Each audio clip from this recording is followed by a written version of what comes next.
Hello there, I am at an Atlas and I'm doing a video on the Age of Bronze mod in Total War Rome 2.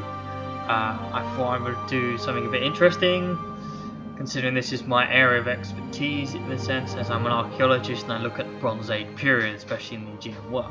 So I'm going to do a small battle of on the coast of Anatolia near Troy, as I'm going to be playing as the Mycenaean civilization versus the Trojans on the other side. I kind of wanted to have a go at doing this because there's the new Total War Saga game coming out by Creative Assembly based on the Trojan War, so I'm a bit anticipating for it to have a go. So I've set up an army here of my Mycenaeans with a chariot as my main general, with a few more chariots, as chariot warfare was quite known in the Bronze Age period. With Mycenaean world, we know they exist, but we're not entirely sure how they're used. I've got one archer, I've got the typical heavy spearman that we see quite often in Gravegoods. We see spearheads coming through. I have one heavy swordsman as well as 4 other Mycenaean swords, where they will be using most likely time D and C when we go into it, and I have some pikemen, which is considered to be early forms of the hoplite spearmen. On the Trojan side, it's a little bit different. It's a bit more unknown about what Trojan warfare would like. Some considerations similar to the Hittites, but it's a bit empty-handed. But the creators of this mod, Age of Bronze, have made them very similar to, Hittite kind of power. So we have some axemen, some light Babylonian spearmen, which I believe is just normal spear troops, an archer, and then a chariot, because I'm going to simulate the Mycenaeans just coming off the beach. So as we're going to be loading up to it, I'm trying to do a coastal raid, and we'll wait and see if I've set this up properly. However, we're just going to go for a bit and see how it goes. So as you can see, this is on the tip of Anatolia, so this would be western Turkey. This would be Turkey, and I'm looking at the western part of Turkey. So as you can see, my army set up here is quite normal. I would have some ships, but I decided to go against having ships. So as you can see, this is an interesting landscape where it's it's kind of hilly, but it slopes all the way down to the coastline here on the right. So I probably would suggest would be have some of your spearmen, your main troops here along the middle, with some of our pikemen on the sides. We await your command. Maybe have another pikeman in reserve on top of the hill. Move my Mycenaean swordsman, my Mycenae just behind, and then bulk up, and then also have a reserve troops of Mycenaean spear. I mean, the chariots would definitely be on the side as the flanking maneuvers. Oops, if it loads up, there we go. And I've got flanking one here, and then considering I only have one archer troop, have them on top of the hill, and then definitely have my general up here. So let's start the battle. As you can see, they're over on the other side of the hill. No ships are involved. So what we can do is probably best to take the hill over here, so we can move our troops. Oops. And make them go at a short space because it's going to be hot. It's going to be... Swords! You don't want to over-exhaust your troops. So we'll move everything slowly this way, and then we can set up once we've got on top of this hill.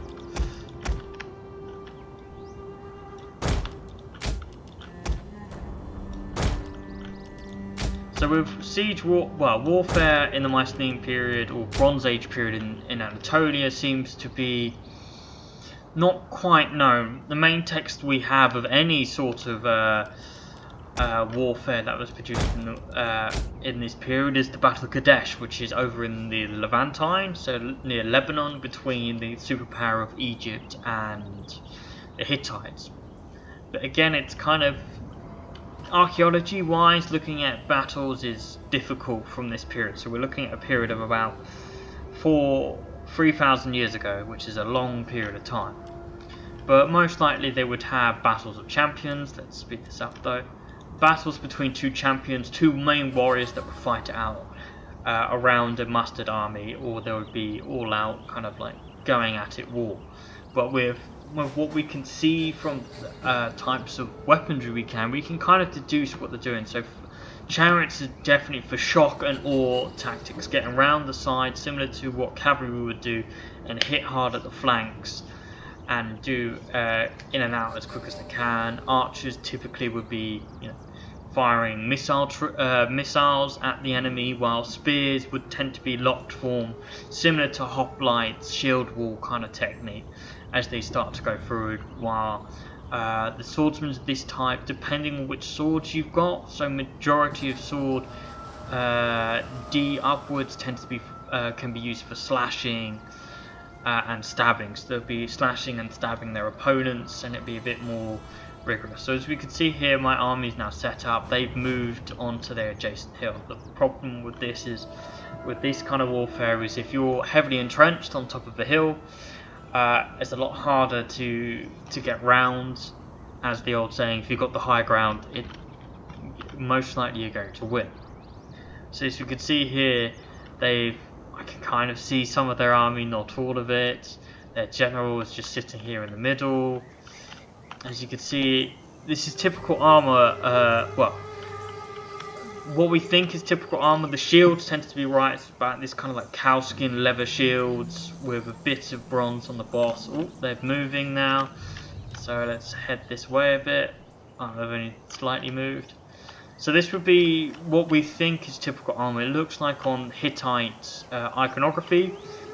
It's similar to what is being shown here. Again, it would be with the archers. There will be not much clothes because they're supposed to be quite quick. But if we go over to my army, we can have a look here. This is the Mycenae kind of exchanged armor, which you could see in a couple of museums in Greece, where it's bronze, big plating all around the helmet with lion skin, which is a very typical iconography of the Mycenaean period. Then we've got spear troops here. Because these are light infantry, they're not that clothed, but they have the long spears, and traditionally, yes, they would have these big cowhide shields. And the same here, as you can see here, this is the heavy swordsmen. So you can see some have bronze, some don't, but they have these traditional boar tusk helmets, which is also what we see in the elite graves of the Mycenaean periods. And we go to the front lines. Here we've got our swordsmen. You can see the bronze swords glistening. Again, cowhead shields. The Mycenaean ones are typically known for these figure of 8 shields, as you can see here. And all these very big shields. But the traditional 8-point ones we tend to normally see. So probably best to move the army forwards. So we'll start with this lot. And we'll gently move it forward on this side of the hill, as we don't want to be exposed too quickly.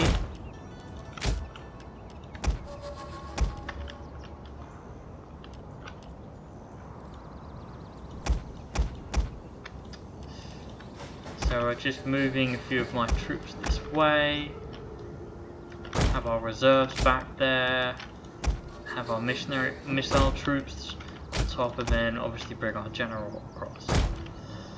So at this point, you could say this general could be Agamemnon or one of the heroes, because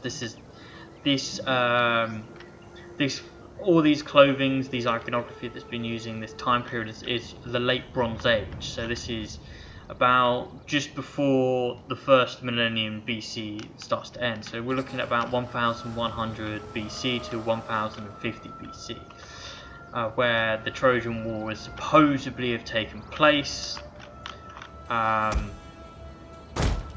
So these would be like, in a sense you could say these are the legendary heroes from Homer's famous epic poems, which could be the case. So from here I'm just moving my army slowly but surely towards, and probably move my general over here, ready for the flanking with my chariots. So these chariots here are, what would I say? These are probably about right. We seem to be finding in Mycenaean culture, iconography that it tends to be one man in chariots, but there are some cases where it's two man, so you have a driver and then a missile guy on the side who's throwing spears. With the Mycenaeans, there's also evidence for a third man, where the champion would get on, jump off, fight his few battles, then get back on. So chariots were considered to be transport troops for the transportation for the elites. So let's do my main march. Let's create some havoc,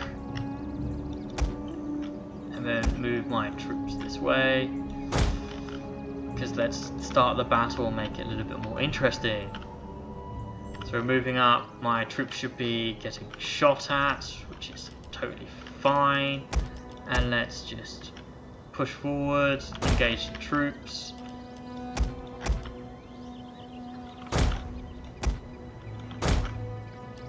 And let's have my reserves sitting in the back.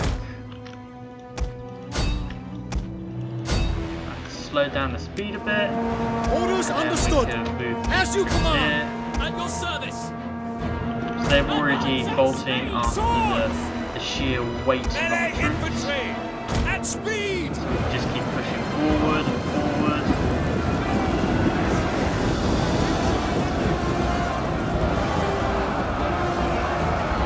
As you can see, we've now got their leader entrenched. So let's.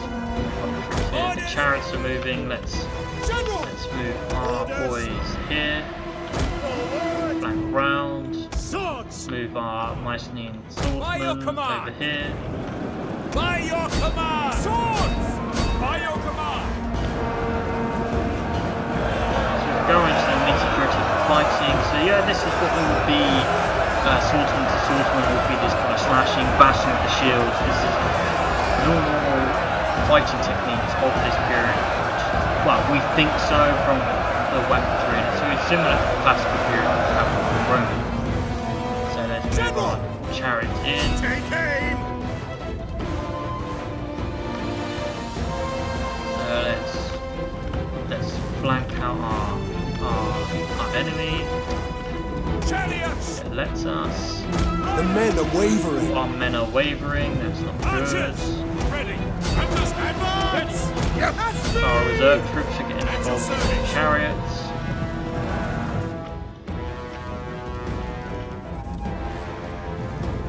Chariots! Take off, fire at will, and go to melee mode, and let's just get right behind the enemy.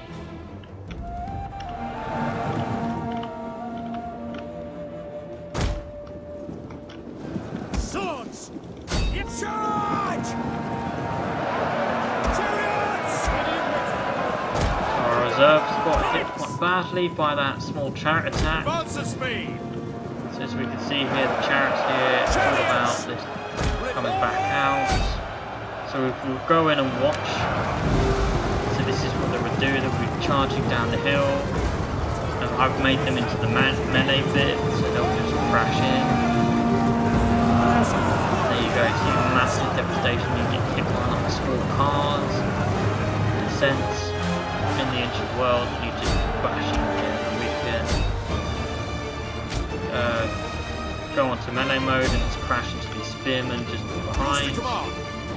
And as you can see, we've pretty much won this battle. I didn't make it challenging, I just wanted to show off this mod.